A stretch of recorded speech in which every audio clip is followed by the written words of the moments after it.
So I had just gotten laid off from Infocom.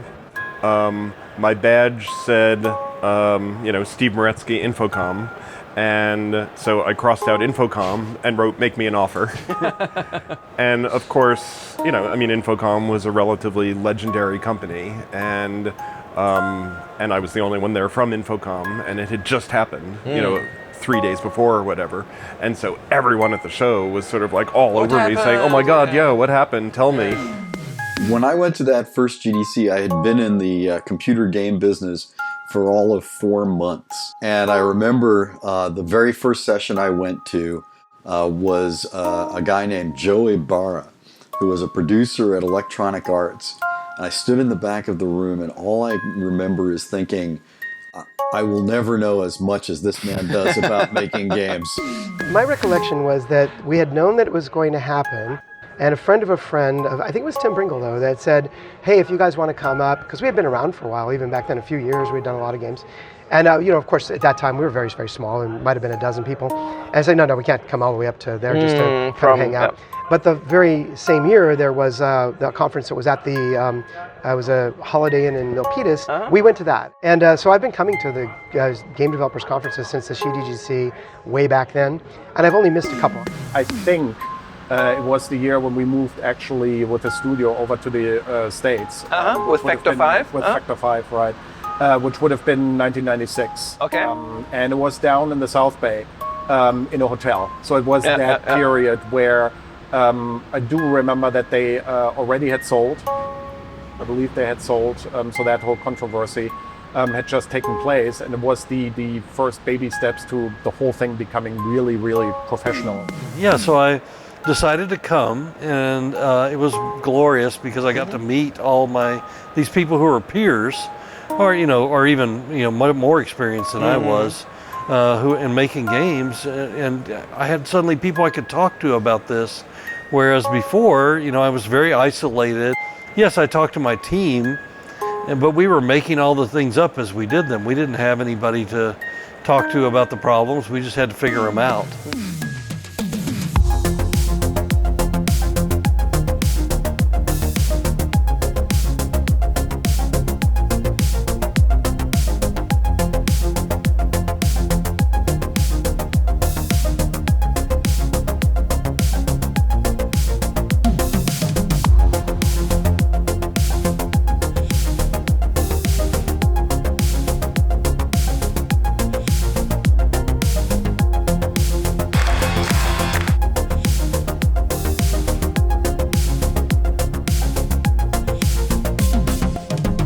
GDC is a mecca for game developers worldwide. For many years now, it has been held in San Francisco at Moscone Center. In 2019, there were 29,000 attendees. Unofficially, there may be many more. In order to go back to the roots of GDC, I need to travel a little further south, to San Jose, where everything started. The first GDC was held in April 1988 under the name Computer Game Developers Conference. It was a gathering of a few dozen professionals who had agreed to meet in the home of Chris Crawford in the hills above San Jose. Well, I was a subscriber to Chris Crawford's Journal of Computer Game Design. I don't know where I met Chris originally, but it must have been on one of my trips to California. I had lived in Texas. I was building games for California companies as an independent studio. And in 1987, I think he came out with or early 88, he came out with hey, I'm going to do a get-together. And I thought, that sounds really good, because how I'd meet other game developers is I meet them in the waiting rooms of Epix or Activision or EA. And you'd happen to be there at the same time as somebody else, and I met Elaine Ditton, I met Chris Crawford, I met these other people, but we typically didn't know each other. We might know each other's work, because we see the name on the game, and we go, okay, I know that name, but I never would meet those people, because we didn't have any social groups. And that's the other thing, the deals that were being done, because we were all so fragmented, nobody knew, there was no intrinsic knowledge of all that stuff. So, the companies had all the power and we had none of the power. The founder of GDC is no longer living here. Still, I want to see the place where it all began. But the address is hard to find. Du hast das Ziel erreicht. So Chris, the year is 1988 and an accomplished game designer named Chris Crawford is deciding to do a little conference. Well, I had started the Journal of Computer Game Design as a way for game designers to at least share their ideas in print. And I only published one issue every 2 months. There was a certain amount of excitement over the idea of sharing ideas on places like Bix and CompuServe and some of the services where people could post stuff at 300 baud. Somebody else suggested that I put together a meeting, and so I thought it over and said, okay. I put something in the journal saying, all right, we're going to meet on this day at my house. If you're interested, send me a letter and I'll send you instructions and a map. The milestones you would see along the way and exactly when you make the turn. In fact, I think in the map it said, this is it, the moment of truth. Take a 180-degree left U-turn on a blind right curve. Oh, yeah, it was a challenge. Yeah. Getting up there. But, you know, he did send a map and he sent directions, and if you kind of read them right, you could get there eventually. But it was a beautiful place. It gave me a whole different view of the Bay Area. It was a relaxing and very interesting weekend. I was blessed to be there is how I felt. We were sharing stories with each other. So it was very, around the campfire kind of idea. That's really all we talked about that first weekend was common problems, common solutions. The only agenda was that we would discuss game design issues in the morning and business issues in the afternoon. That's how it went, and it was all very exciting. Just talked, for 2 days straight to each other about issues in the business and where we saw the business going and, what the challenges were. And we realized, we would be much more powerful. We would be better at our jobs if we were sharing information. And that ethos from that first meeting is really what infused all the future GDCs. All the GDCs were about developers sharing information with developers, not worrying about their companies so much, right? Because the companies would never want us to get together. They'd never want us to share information. Where it was all very practical and focused on genuine issues about how to build good games. I felt very pleased with it, and I think everybody else was really excited. But I think that the most powerful feeling, what really struck me, was the sense, hey, we're all in this together. It was more than enlightening. It was like almost a lightning bolt hit. Hey, we ought to be together. At the end of that weekend, it pretty much, the consensus was we should do this and we should do this often and we should do it bigger. After the successful premiere, the Journal of Computer Game Design announces a second conference for September 1988. When you follow Sierra Road from San Jose uphill and downhill again, you'll come to Milpitas. That's where the second CGC is held, in a hotel. Well, I knew Chris I knew him by reputation from very early on because I owned an Atari 800 and I loved his Eastern Front game. It was absolutely one of the best games that I had played up to that point. And we had met once or twice, but didn't know each other well. So it really wasn't until, I think literally the day after his conference, there was another small games get-together somewhere on the peninsula. And I went to hear Chris talk. And I ended up sitting next to Brian Moriarty, who had been at that first conference and was a friend of Chris's. And I learned that they had had this great conference, and I said, oh, I'm so sorry I missed it. And they said, oh, we agreed that we would do one in a hotel later this year. So I said, well, put me on the list. And that's pretty much how I first heard about it. I had felt that because this had to emphasize community, it couldn't be Chris Crawford's conference.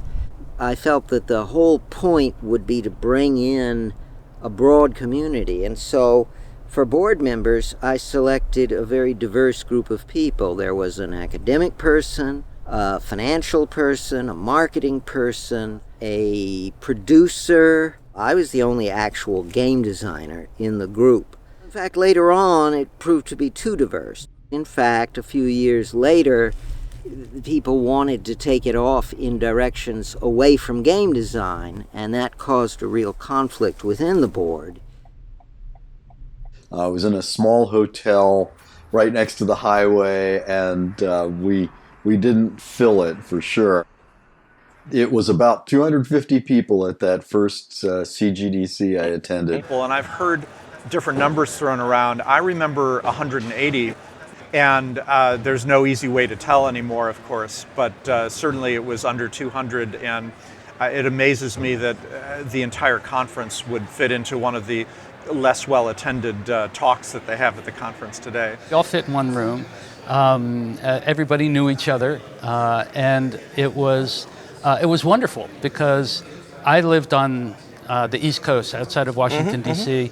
You know, the Infocom was located up in Cambridge. A lot of the people were West Coast people, and so we kind of knew who each other were by reputation, but to get everybody together who were working on the same kinds of things, that was wonderful. Do you remember how it felt to suddenly be with your peers? Scared.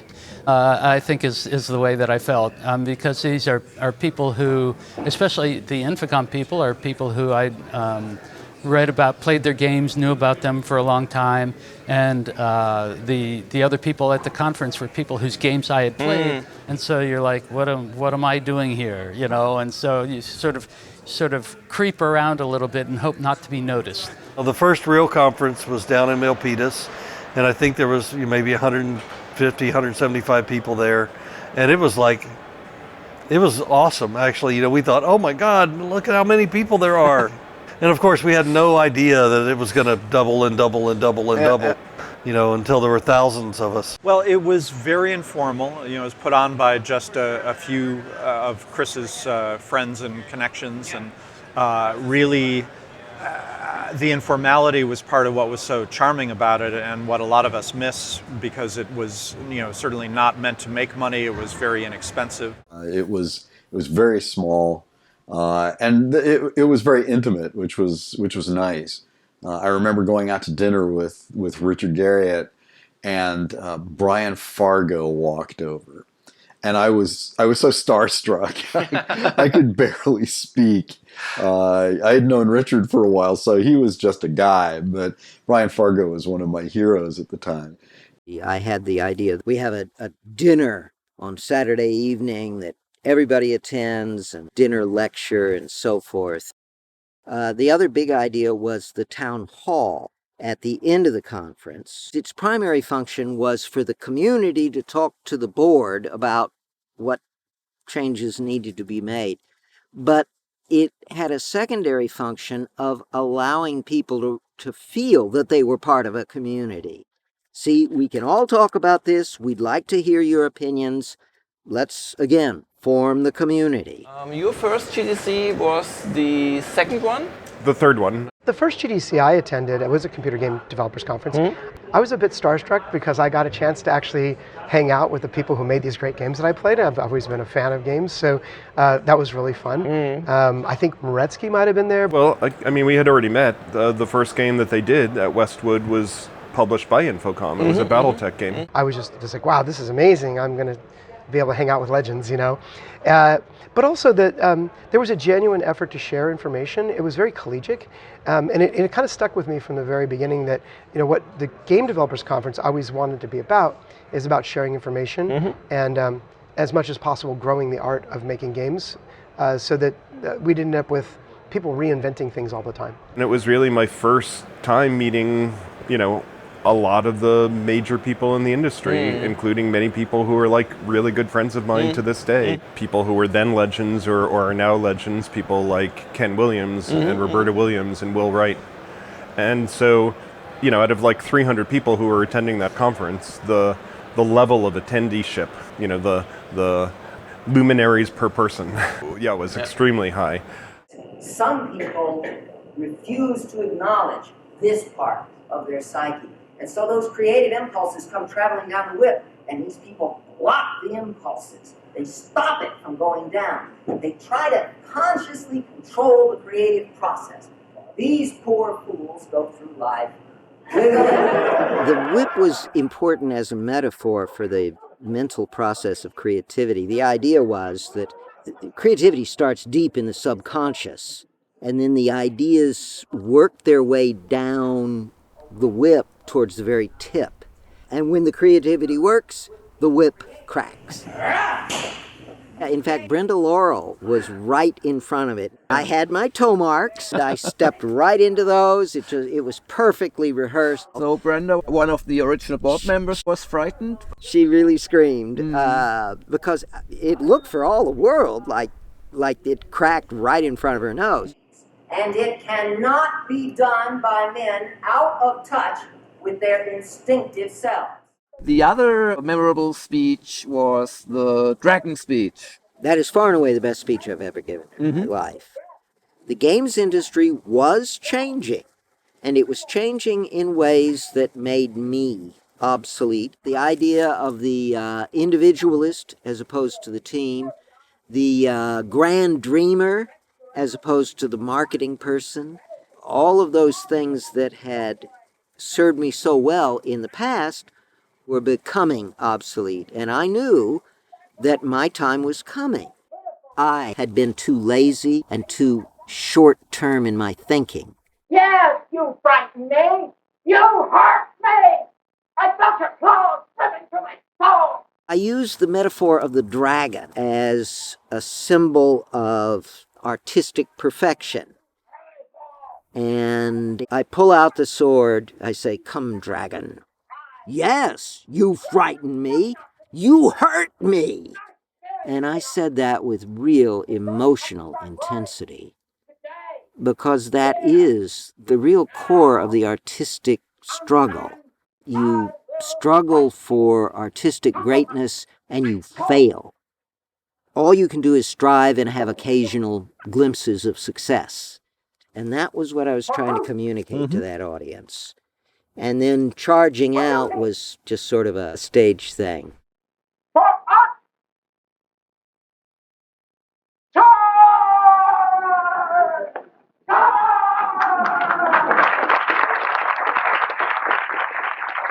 But still it was North American or even US centric. Very centric to the US, because again, the early computers were mostly, there was a European hobbyist market too, like we had in the US, but they were on different platforms, like Sinclair, yeah, right, and which we didn't have.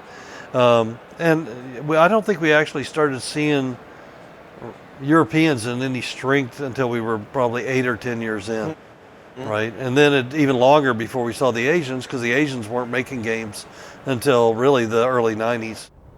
Was war deine erste GDC? Die war 1994. Das war damals in Santa Clara. Im Convention Center? Nee, in einem Hotel. Aha. Ich könnte das Hotel nicht mehr sagen. Westin vielleicht oder sowas. Ein schmales, langes Hotel. Das mag schon durch diverse Verkäufe, ein neues Branding haben, wer weiß. Das war halt wirklich noch alles ein Ticken familiärer. Die Räume waren vielleicht ein Fünftel so groß wie die Räume heute.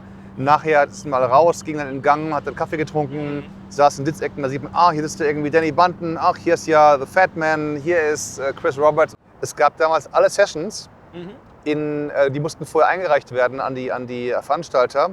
Die wurden fotokopiert und dann bekam jeder Teilnehmer jede Session in einem dick gebundenen Buch. Das Ding war dann so dick ungefähr, das habe ich auch noch irgendwo zu Hause rumfliegen. Da waren alle Sessions drin, die es dann gab auf der jeweiligen GDC. Quasi der Vault zum Mitnehmen, wenn der Strom ausfällt, kannst du alles nochmal nachlesen zu Hause halt. From 1988 to 1994, the conference is growing fast. Nearly every year, it needs a new, bigger place. But behind the scenes, a conflict is growing between Chris Crawford and his board members. Chris Crawford selected board members he thought would help the They were very community-minded. And for the first couple of years, everything was very well in terms of success, but also in terms of keeping to the original idea. Well, but what happened then? Well, I think the growth happened, right? So not only the growth of the conference, but the growth of what the responsibility of the board members was. You know, they had to put in more time and energy into the show. Oh, we need volunteers. Oh, we need, we've got to do all this work way before the show starts, right? So it was going from an easy volunteer gig into this is some actual work kind of. Which I'm not being paid for. Yeah, you're doing it out of the good of your heart for the community. Mm-hmm. And the community, like all communities, wasn't all that grateful. And so they weren't getting a lot of gratitude from the community while they were doing more and more work. And I think that, had an effect on some of the people who were on the board. There came the time when the board members wanted Chris Crawford to leave. Well, I think that it was probably coincident with the fact that, an organization that ran shows was knocking on their door and throwing money at them. And Chris, I'm pretty sure, said, "Hey, go fuck." No way. So suddenly Chris was to his board peers. He's an obstacle.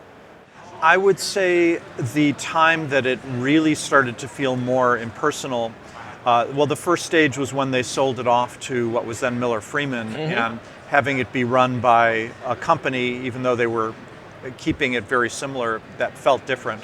And I don't think he read the signs very well among those guys and took it for granted. So everyone he picked was somebody who he had a very personal relationship with, both personal and professional relationship with. And I think that he trusted all those guys to follow through on what the original concept was. It was a little bit like having a family spat where there were people that you knew in your family who were fighting with each other. And I tried not to take sides too much and to just be as low-key as I could. I think certainly most of us who knew the founders were aware of what was going on. I think a lot of us, even the people that were in the know about what was happening, didn't want to put themselves in the middle of the conflict because it was a bit ugly and a lot of infighting and some lawsuits involved. Very disappointing because it ruined some of that sense of camaraderie that we had all had right at the very beginning. And certainly it's so obvious even to this day, people who aren't speaking to each other and stuff. Chris is one of the most intransigent people you will ever meet. He knows his mind, and when he knows his mind, he's there. They would have never changed Chris's mind, not anytime in the foreseeable future. It would have taken. Chris is a logical guy, and you could probably get him there, but not quickly. The conference was sold for, I think, $3 million, which doesn't seem like an enormous amount of money, to be honest. I'm sure one of the great bargains since the Louisiana Purchase. I don't want to make excuses, but that was like 6 or 8 years revenue for most of those people, right? So it felt like it was real money. But if you really do the math, I've only talked to maybe 3 or 4 of the board members. And my takeaway was, this needed to happen. We didn't like the way we did it, but it needed to happen. And I don't think it reflected well on anybody involved in the end, because it looked like a money grab. I think there were some poor decisions made on both sides, and it certainly could have been handled better. I've talked to people who helped sell off the conference, and I know that some of them have a regret that it was messy the way it was. Others have a regret that they let it go for as little, given how much of a moneymaker it is now. If they had made a deal where they got, half of 1% of the revenue, probably would have had a lot less at first and a lot more by now. And I think he was very shocked when they pushed him out, and shocked and disappointed, right? Really, because it ended up destroying his friendship with all those people, and over money. I want to hear from Chris Crawford himself how he felt when his creation was taken away from him and what his thoughts are today. For decades, the GDC founder has been living in Medford in California's northern neighbor state, Oregon. Like he did in San Jose, he lives away from the city, surrounded by nature.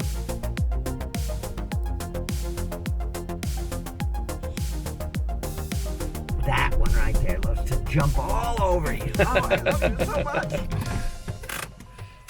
Chris Crawford lives here with his wife Kathy and several cats and dogs. He spends his time planting trees and building an anti-coyote robot tank.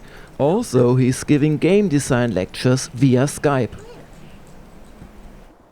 I think that the most powerful feeling, what really struck me, was the sense, hey, we're all in this together. There are all these things that we share that we're alike about, but there are also all these things we're different about. This was a time of very rapid change in the industry, in the community, and for the conference. It was inevitable that every aspect of the industry become more businesslike and involve more money. And we were a bunch of amateurs. We did this for idealistic reasons. I had said from the very beginning, we are volunteers. We are not here to get rich. This is not a startup. But the money there was just too much money coming in too fast, and it corrupted people. All that money, they just couldn't believe how much money they were handling, and their eyes got very big, and that dominated all their thinking. And that was still the original board? Well, no, the board had 3 people had resigned around 1990 or 91, and they'd been replaced by 3 others, and we swore them to the idea, this is volunteer work, you're not here to get rich or anything. But it didn't matter. All that money just... What money do we talk about? Well, the last year I was there, I think they had revenues of about $1 million. Now, of course, we spent a lot, but we still had profits of hundreds of thousands of dollars. Despite giving free ice cream to everybody. Free ice cream, free Jolt Cola. And we knew that was going to grow also. So, this year, $1 million. Next year, $2 million. And, the sugar plum fairies dancing in their eyes. But only in their minds. You were not tempted by that money? I had made a lot of money with Balance of Power. And so, maybe I didn't need it. Actually, I would very much like to have that much money, but I had already committed. From the very beginning, I'd been very clear. This is not for-profit. We're not going to get rich. This is community service. And I just never felt any deviation from that. But Chris, then please explain to me why the GDC or GDC was not a non-profit organization. Well, that was when we first set up and when we were going to incorporate. I just assumed we would incorporate as a non-profit. However, the guy who was handling the finances, the treasurer, said, wait a minute, if we're going to do this non-profit, there are all sorts of laws regarding against money laundering and so on, I guess. Yeah, and I'd have to fill out reports, file statements. It would be a lot of work for me. It would be so much easier if we simply declared ourselves for profit, but just agreed never to make a profit. And I thought that would, I don't know, he was the guy who would have to do the work, and so I felt I owed it to him to defer to his judgment. That turned out to be a huge mistake. At the time when the real crunch came over all of this, they wanted to kick me out, and I suggested, look, why don't I buy you out? And my feeling was, I'll take control of the conference, I'll borrow some money, buy them out, take control of the conference, and then run it as a not-for-profit. I'll convert it. You can convert from for to not for. Based on the accounting numbers we had, I offered them $1 million. When they refused, I said, okay, will you buy me out for that? Basically just do the reverse. Same numbers, same everything. They said, no, we won't do that either. We're just going to kick you out completely. For how much money was it sold? They sold it for $3 million. And so it was a good decision not to take your offer. Yes, it was. Yeah. It was worth more. But Did you get any money from those 3 millions? No, what happened, well, yes, I did get some money. What happened was, from the very beginning, I said, all right, I offered you $1 million. Among 6 people, that's $166,000 apiece. Therefore, when I started legal action, I said, I want $166,000. And they, of course, said no. And my lawyer came to me and said, all right, look, what's your final position? And I said, I will compromise with them. I will meet them halfway. I will accept half of $166,000. But still, you got away with a small pouch of money. Yeah. For being the creator of the whole thing. Are you bitter about that today?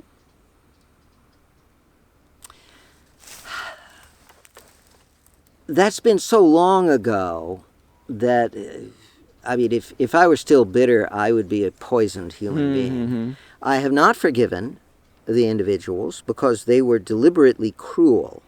At the very end, when I got up to leave, and at the door, I stopped and I turned around and I said, I am optimistic that we will be able to reach a final agreement that is both equitable and amicable.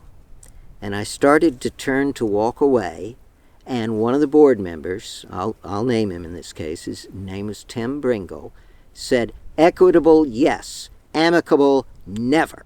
You know, they just wanted to hurt. And you were hurt because you told me you even left your house and moved out of the San Jose area here to Oregon. It was much worse in the than aftermath. That. I went into a deep depression. The fundamental problem I faced was these were my friends, and they hated me. And what did I do to deserve so much hate? And I tried to be nice to them, and they still were vicious. And I just couldn't. You know, is the world that evil? I refused to believe. No, the world cannot be that evil. Do I want to live in a world where people whom you liked and trusted can turn on you like that? And, you know, is this any kind of world to live in? And I was, it took me 2 years before I was able to do any work again. It was easily the worst time of my life, far and away. I've never had anything that bad happen to me. And I still look back on it and think, my God, how could something that horrible have happened to me?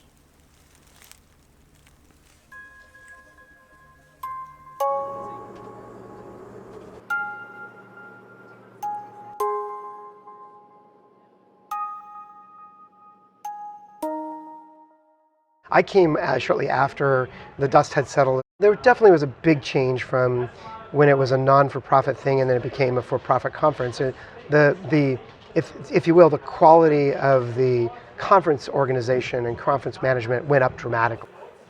And it was necessary because the industry was growing and there were just more people. And frankly, the folks that were running it, they had day jobs. They were making games. The change was not transparent to me. It was okay, here's where the conference is next year. The show obviously was getting bigger and bigger. It would have sort of been impossible for it to continue to be run as a volunteer operation. By and that part-timers meant, right, and that meant, you know, that people would have had to be paid to do stuff that people had been doing for free, and that money would have had to come from somewhere, etc.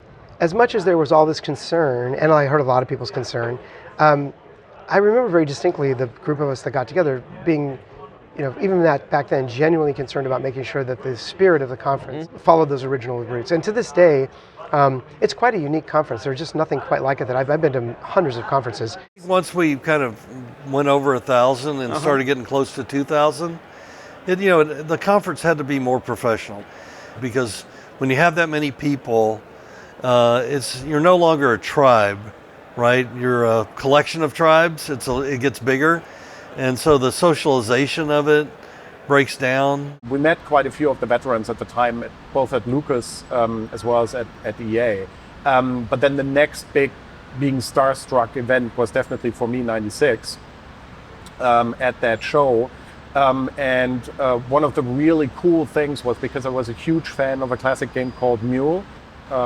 Absolutely adored it, right? Dan Bunton, and at that time, Dan already had become Danny Bunton, and I met her actually that year, and I think she died 2 years later from cancer.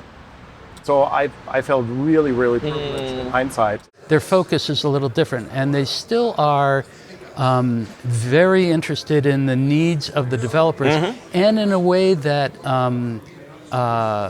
that the first group couldn't really do, I think, which is to say, the conference now serves the needs of technical artists and audio people and engine creators, and it's a much broader set of offerings for more people. The original conference was focused much more just really on the design. Game design of PC games, by the way. Of course, GDC, you know, not video games. Video. 97 or 98, but that's definitely when it felt that GDC grew up. It really became something professional. I remember doing in front of the convention center, doing some promotional work in early 99 because we had just launched Star Wars Rogue Squadron. It was, just a gradual shift year after year, of more and more people coming who I didn't know, more and more people coming who were new or, not even in the industry, but just hoping to break in. There might have been a character shift really right around the time of the name change. After the conference was sold to Miller Freeman, attendee numbers rose steeply. In 1999, GDC not only moved to the San Jose Convention Center, but also changed its name. Computer Game Developers Conference turned into Game Developers Conference to underscore the growing importance of video games. The Game Developers Conference certainly changed over time. When it started to attract thousands of people, 2, 3, 4, 5,000 people, some of that intimacy went away. But we tried to stay focused on our small group of friends, and then we were all getting older and became speakers and thought leaders. So the conversations we used to have in someone's suite all of a sudden were happening up on the stage, which was pretty exciting. Well, I think the growth of the conference sort of mirrors the growth of the industry itself, and sort of the change, the increasing diversity of the industry. And I'm not just talking about, sort of diversity in gender or, ethnic groups or what have you. I'm talking about diversity of types of companies, diversity of types of games, diversity of the audience that we're developing for.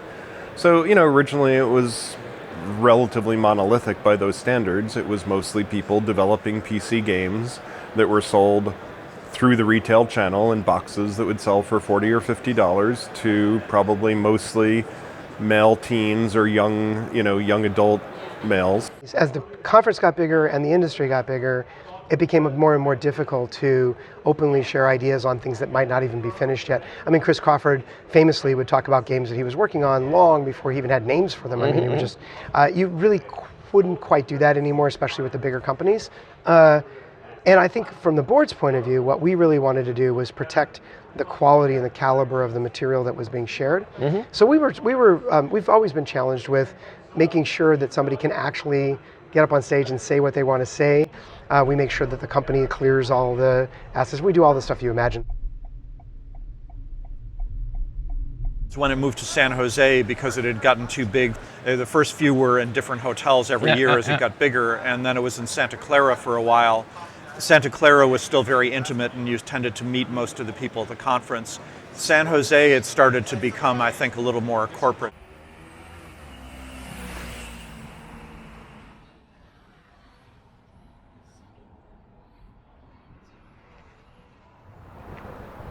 Ja, ich stehe hier vor dem McEnery Convention Center in San Jose, wo früher die GDC stattgefunden hat. Und zwar bis 2004. Dann ging es ein Jahr nach San Francisco. 2006 kehrte die GDC nochmal hierher zurück. Und dann hieß es endgültig Bye-bye und Hallo im Moscone Center. And then it moved to the San Jose Convention Center, and it was there for many years, probably 10 years. And I think for a lot of people, that's sort of like the golden era of the GDC. The Fairmont Hotel was, or the Fairmont lobby bar specifically, you know, you could get a few hundred people there, yes, you know, certainly not all 2,000 people or whatever, but at least most of the people who mattered sort of know to go to the Fairmont lobby bar and spend the entire evening hanging out there. And there's never been anything like that since the conference moved up here. So I think there's a lot of nostalgia for the Fairmont lobby bar. It was not just a lobby bar. There was like this big pit that people would sit in with couches, and then like almost like a mezzanine. Yeah. And so the entire community would gather there, and it was very loud, very crowded, very noisy. But you knew that if you were there, then everybody you knew would come by. The intimate quality of the Game Developers Conference lasted quite a while, actually. It changed, obviously, as the conference got bigger. But what happened was you made friends with people and developed this circle that would get together once a year. And so we would later on gather in the bar of the Fairmont Hotel in San Jose and hang out with people that we saw infrequently. But the best parts of the Game Developers Conference for me have always been the times you spend in someone's suite, talking all night long about game design and about the future of game development. For 7 years, the GDC took place in the city center of San Jose, but it could not grow much further there. The owner's solution? Moving to San Francisco.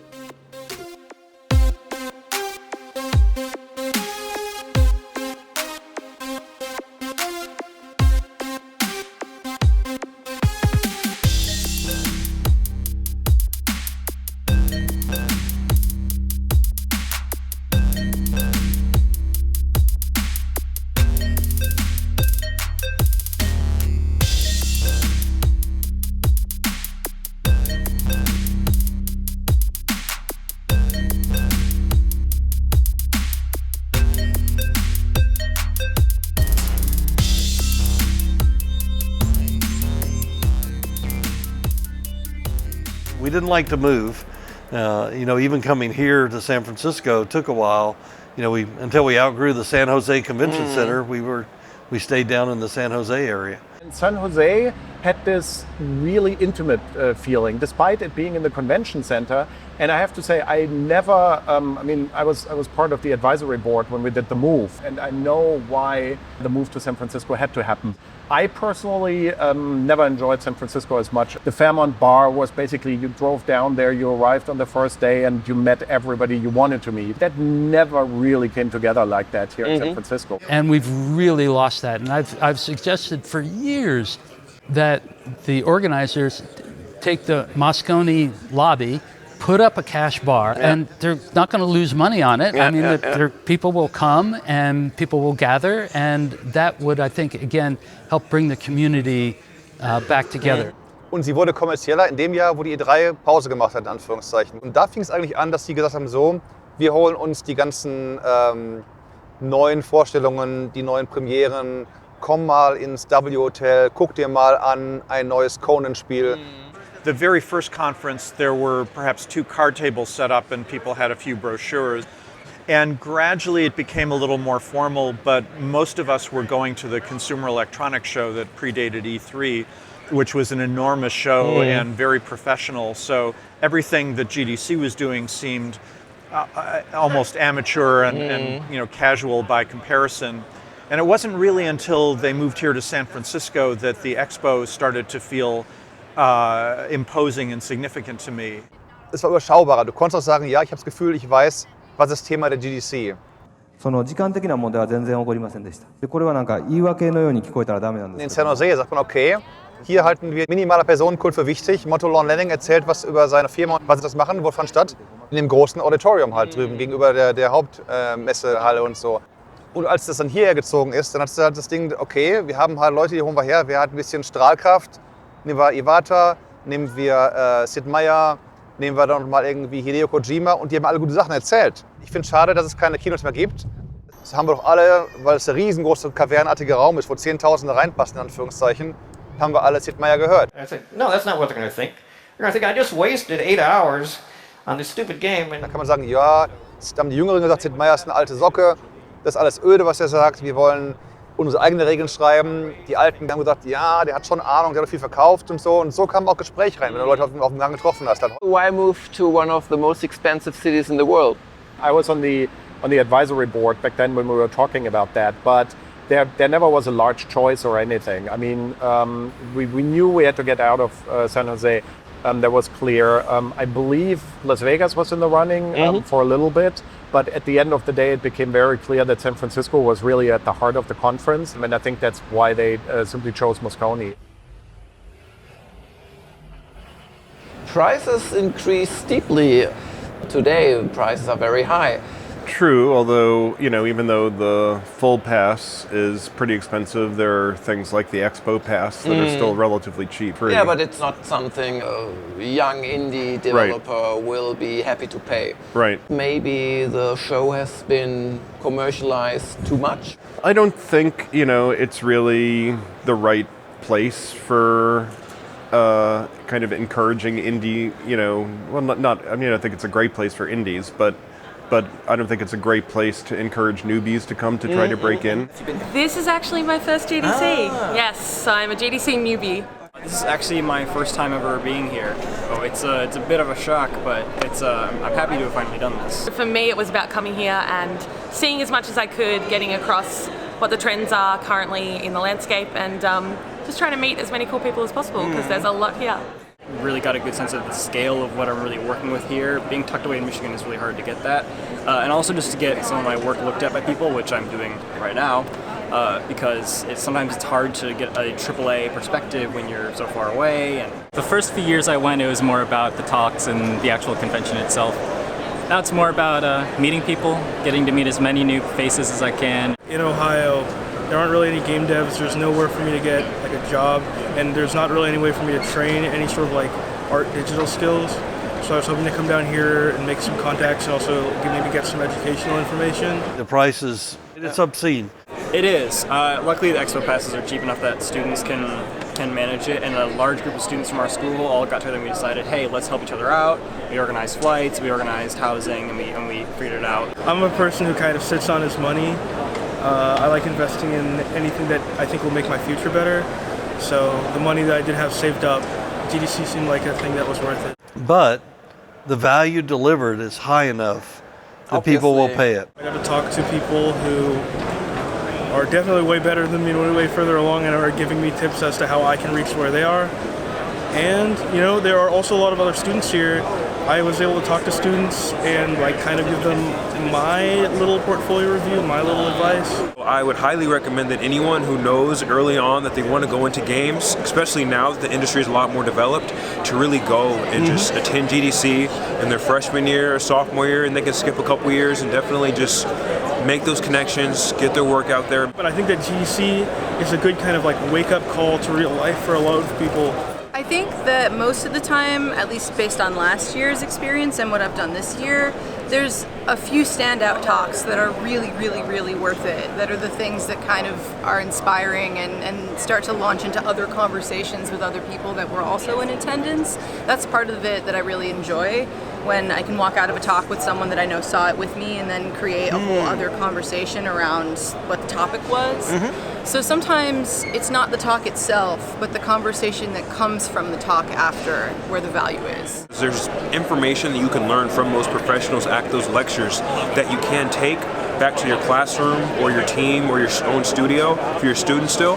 And so I think that stuff can help you, but I think also in this industry that's quite small, especially from a concept design perspective, a lot of it is about also who you know. It's a real problem getting young developers and indie developers here. There's no question. It is very expensive. It's hard to get a hotel room. But just look at the attendance. 20, 30,000 people somehow figure out how to do it. Now I live in the Bay Area. Okay, so it's not so hard to come here. No. And you don't have the atrocious hotel costs to care about.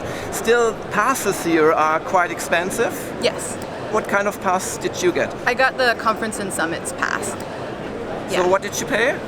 I actually don't recall what the tier exactly cost, but it was expensive. What were your expectations coming here? This time was my second time, and we had kind of a more targeted approach to GDC this year. I'm a founder. I run a small indie mobile company focusing in AR and VR, and we came here mostly looking to hire a narrative designer and marketing person. I actually got a scholarship from the Game Developers Association of Australia, which covers my ticket cost, and then the rest of it is self-funded for this trip. So I really wanted to go on my own steam as an indie developer would for the first time, to make sure that I was having kind of the true experience that so many indie devs that I work with have. People come here, they put 8 people in a hotel room. The volunteer program is a great thing that allowed a lot of people without really the means to come and experience half the show. You work half the time, you experience the show half the time. I do have some friends who do volunteer, so I would highly recommend looking into maybe the volunteer program? Yeah, the volunteer program, which from what I hear is paid, and they do provide meals. I would also look into like scholarships. We have our call for submissions, as early as June. So really, we're starting our call for submissions again in 3 or 4 months for next year, and we have a lot of post-show wrap-ups and post-mortems to make sure everything went well. So yeah, it's it ramps up. The show itself, probably we swell to as many as 100 plus people work on the show, but certainly we have a core team year round of 15 to 20 people probably who are working on either some aspects of it, even when they're working on other stuff as well. And the 100 people do not include all the volunteers being there, helping, solve questions, standing at the doors. Yeah, that's right. So our Conference Associates program is in addition to the 100 people. So it's probably another, I think, 300 or 400 Conference Associates, and they're a really important part of the program. So transportation and possibly accommodation is not a problem, but still the price of the passes to the conference. Yeah, of course. Yeah. So what pass did you buy? I've done the regular Expo Pass this year, but last year I tried the Expo Plus as well. This year I bought Expo Pass. Last year I bought Conference Pass. I thought that the talks were going to be more educational than they actually were, but sitting through the talks, I realized that some of the information that they were giving in there was either A, so rudimentary, or B, so technical that it wasn't really worth attending. We had a talk yesterday, personal experiences as games in the Indie Summit, and that's very much about people who are not that interested in making commercial titles. They're interested in making titles that have personal value to them. So I think there's still a lot of idealism in the show, but there's also, you're right, there's talks about microtransactions as well. So I think it's just sort of which part of the show do you want to attend? There's parts of the show where people don't really come on site much at all, and that could be because you're a business person, or it could be because you want to hang out in your Botanic Gardens, and that's fine as well. So I think, certainly if you were to ask some of the old timers who were around back in the day, I think there was a peer set there that they don't necessarily see at the show anymore. And I think that speaks a little bit to some of the issues we have around longevity of careers in the game industry, because the game industry has changes a lot. This year being my second year and my first year where the weather was good, there were so many more opportunities for spotting people across the park or whatever and be like, oh, I know you make this thing, I really admire your work, etc. It was like almost too much for me to digest, but what I did see was super helpful, and all the panels I've been to have been really great. I mean, I might try to go to more of them next time I come. If I do, maybe get a different pass, but it's been pretty satisfying. I've had an incredible experience. I think, especially for Australia, when we are so far, we relish in being able to talk to people and get to know people. And apparently our accent is charming here. It actually exceeded my expectations. So I currently work for Apple, and I'm working on a lot of just non-disclosed projects. And right now I'm looking to get back into the gaming industry full-time and working just with a team of developers. And this was a great opportunity for me just to get connected again. I would say it was worth it for sure. I didn't do too much inside of the conference itself, but I find it worth it just to meet the people at the actual conference itself and meet them outside at the park and just mingle everywhere you can. this is, the biggest gathering of people who do what I do that I get to go to. And, it's just exciting to talk to other people going through the same things and help each other solve problems and, make great games. The GDC Vault is an amazing resource. So I would encourage people who can't afford to come to the conference to try to get access. You still have to pay for it, but get access to the GDC Vault and you can hear all sorts of talks. The sheer recording costs of recording so many rooms simultaneously are very large. So that's why it sort of got bundled in. But we're continually being more lenient with that because we want people to see the stuff, even if you're not at the show. So I think we're seeing now we have some GDC videos on YouTube with hundreds of thousands of views. So our reach is getting pretty crazy. If you look back at its beginnings in a private home or in small hotels, today's GDC is hardly recognizable. Today, the expo alone is bigger than many consumer shows, although GDC is a business conference. There are halls for indie projects, recruiting booths, career counseling for young game developers and artists. And of course, there's the conference itself, with more than 600 speeches and roundtables in just 5 days. With a single day's agenda filling a gigantic stretch of poster wall, maybe the range of topics already is too big. So I think we're trying to go with adjacencies. I don't think you'll see us doing like a slot machine conference or like a VR movies conference. We sort of got a little bit into that kind of stuff. Like we had a VR entertainment track for a while, which I think we also have this year. But again, it's stuff that's clearly adjacent and not a long way away. And as I said, I think these are the kind of things where we have a pretty wide program. So it's great if you want to come in and watch talk about Keyforge, which is a collectible card game because you're into that game. That's great. But it's not the case that we're expecting people to turn up and camp out in that room for all day. In the beginning, Game Developers Conference was a call for papers. People would just write stuff and we would all sit down and say, well, what do we want? What don't we want? We go through every submission.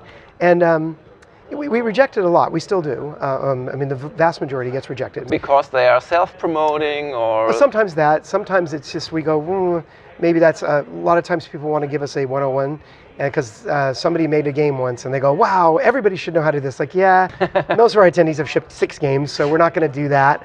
So we changed it over the years, and I know I was very closely involved with the first change was, instead of just casting a net, we'll go out and we'll set a curriculum and we'll say, these are the talks we're looking for.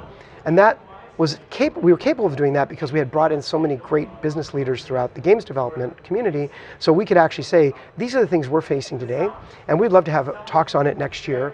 And that's actually right at the end of GDC. I was never asked to be on the advisory board. Why not? I have no idea. I certainly know people who are on the board. And I didn't want to invite myself. Yes. That would be kind of gauche, I guess. But no, they never did. I would have served happily. Second big thing we did was we changed from having people send us full submissions to these abstracts. And that was a big change too, because we didn't get as much of a flood of stuff as you might think, because we really lowered the bar when it came to how much you had to prepare. But what it did was it meant that the people that were getting rejected weren't spending all this time on doing full presentations. I want to point out right on the front, I recorded this all in Frank's little casita, which is like an audio recording booth. We were focusing a lot on the middle section of the game, so some stuff in the mountain. If you've all played the game, you'll understand this part inside the mountain. We are all part of the Joy Industrial Complex. And at the back of that group of people is Hideo Kojima. Right? Bathed in light.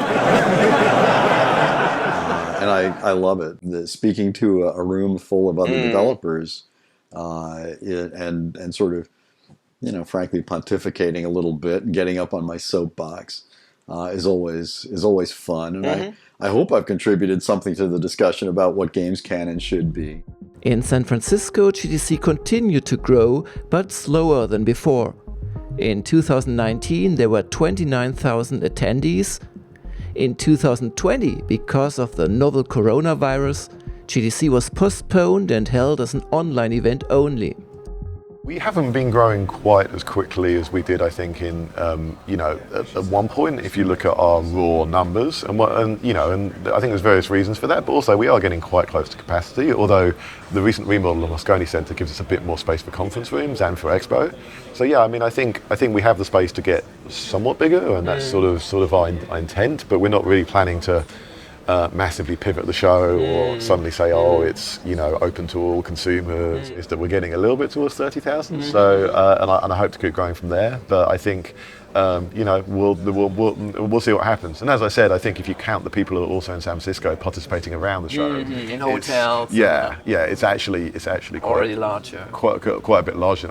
We don't really know what the number is, frankly. Ich wäre mir bei der E3 nicht sicher, ob sie noch gibt in 10 Jahren. Also die GDC schon, weil witzigerweise, traurigerweise werden ja ein paar Regionale eingedampft. Es gab die erst in Deutschland, gibt es nicht mehr. Stimmt, ja. Es gab die in Austin, Texas, das war die GDC Austin oder GDC Narrative Summit. Den haben sie ein Jahr lang in LA versucht, dann gab es den auch nicht mehr.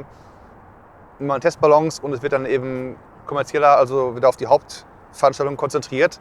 Und ich denke schon, dass du halt sowas immer noch brauchen wirst. We're still at a point where it's pretty important to, kind of get in the same location as the people you work with. The Game Developers Conference, its heart and soul, has not outgrown San Francisco. So much of what we are as an industry is here. The spirit within the whole thing, the people genuinely have a love for games and want to exchange information freely about where are things going, where is game design going, where is engineering going, all of these things that really was at the heart of GDC in the beginning. I think that's still the case. I've heard from lots of younger developers that they enjoy it so much, basically bumping into people here. And as far as I know, you are the only person who has ever been to every single GDC, is that right? Not true. Tim Bringle, who was at the first GDC, has also been to every GDC. I've spoken at more GDCs than he has, but now we're in a race. Who's going to fall out first? You know who really inspired me was Chris Crawford. Chris, he's a very eloquent man, and he's very passionate. And I think he inspired me in a sort of backhanded way because he kept talking about how hard things were going to be. And when he would talk about these hard challenges, I was like, we can do that. We can do that. And they were really hard challenges. He wasn't wrong, But I was inspired by his passion for video games as an art form and as a medium of really touching people's hearts and lives. Chris is a force unto himself, a man of strong opinions, and many which ran counter to my own, because he has a view of storytelling in games that is a very specific one. He likes to say that a player cannot interact with story; he can only interact with data. And so we were kind of at loggerheads in that regard, and still are. And we talked and we disagreed, but he's an interesting guy. I mean, he's a fun person to spend time with. Is the founder still welcome? Could he have a speech here, for example? Yeah, he actually did give a speech here, I think, for the 30th anniversary. 2 years ago or something. Yeah, I think more recently than that even. But yeah, I mean, I think Chris is a brilliant guy. If you look at some of his early career stuff, like Balance of Power is an amazing game, and we really respect the way that he founded the show. And I think. We're ultimately honouring what he did essentially by continuing to run the show.